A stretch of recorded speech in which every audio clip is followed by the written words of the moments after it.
আসসালামু আলাইকুম ওয়া রাহমাতুল্লাহি ওয়া বারাকাতুহু। আজকে আমি খুব গুরুত্বপূর্ণ একটা ভিডিও নিয়ে এসেছি।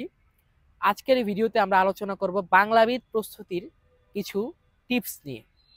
তো বাংলাবিদ প্রস্তুতির অন্যতম গুরুত্বপূর্ণ একটি অংশ, অবিচ্ছেদ্য অংশ হচ্ছে বানান এবং উচ্চারণ। তো বানান এবং উচ্চারণ নিয়ে ভোগান্তিতে পড়েনি এমন মানুষের সংখ্যা কিন্তু খুব কম। এমনকি আমিও এখনো বানান নিয়ে মাঝে মধ্যে বিড়ম্বনায় পড়ি। এর মধ্যে একটা অন্যতম সমস্যা হচ্ছে বাংলা একাডেমি নিয়মিতই কিছু বানান পরিবর্তন করে থাকে। সেই বানানগুলো আমরা যদি আয়ত্ত করতে না পারি সেক্ষেত্রে কিন্তু অনেক ক্ষেত্রে বিড়ম্বনা হয়। তবে কিছু চিরায়ত বানান রয়েছে যেগুলো কিন্তু বাংলা একাডেমি কখনো পরিবর্তন করে না। কিছু বানান রয়েছে, কিছু উচ্চারণ রয়েছে যেগুলো আগে যেমন ছিল এখনো ঠিক ঠিক তেমনই আছে। অনেক বছর ধরে পরিবর্তন হয়নি এবং ভবিষ্যতে হওয়ার কোনো সম্ভাবনা নেই। কিন্তু ওই বানানগুলো নিয়েও আমরা খটকায় পড়ি। এখন যে বানানগুলো বাংলা একাডেমি নিয়মিত পরিবর্তন করছে সেগুলো নিয়ে যদি আপনি খটকায় পড়েন বা সেগুলো যদি আপনি ভুল করেন, সেটা ঠিক যতটুকু বিড়ম্বনার তার চেয়ে অনেক বিড়ম্বনার যে বানানগুলো চিরায়ত, অর্থাৎ যেগুলো কখনো পরিবর্তন হয়নি, সেগুলো যদি আপনি না জানেন, সেগুলো যদি আপনি আয়ত্ত করতে না পারেন।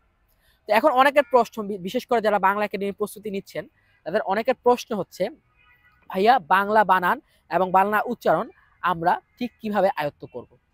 তো সেই ক্ষেত্রে অবশ্যই একটা বই পড়তে হবে। এখন আমার কাছে যেটা মনে হয়, আমি যে বইটা পড়ে বাংলা বানান এবং উচ্চারণ শিখেছিলাম, খুব আলহামদুলিল্লাহ বেশ ভালো মতো শিখেছিলাম, সেটা হচ্ছে বাংলা লেখার নিয়ম কানুন, হায়াত মাহমুদ।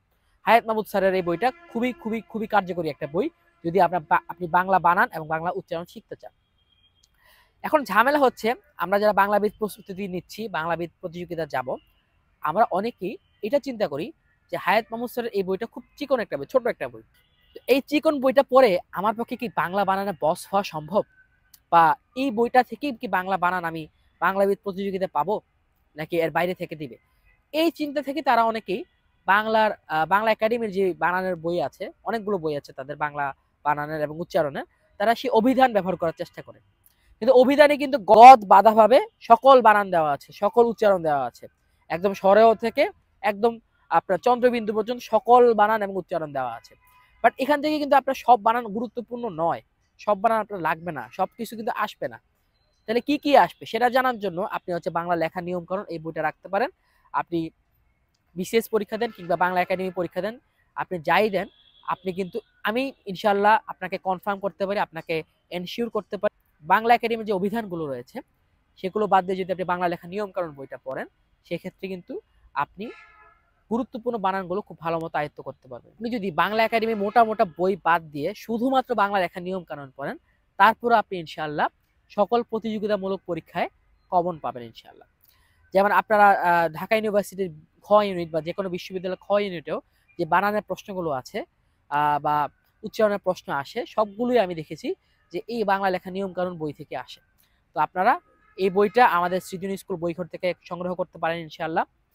সৃজন স্কুল বইঘর থেকে সংগ্রহ করতে হলে কিছুই করতে হবে না, তাদের ফেসবুক পেজে মেসেজ করে আপনি এখান যে কোনো ধরনের বই সংগ্রহ করতে পারবেন ইনশাআল্লাহ।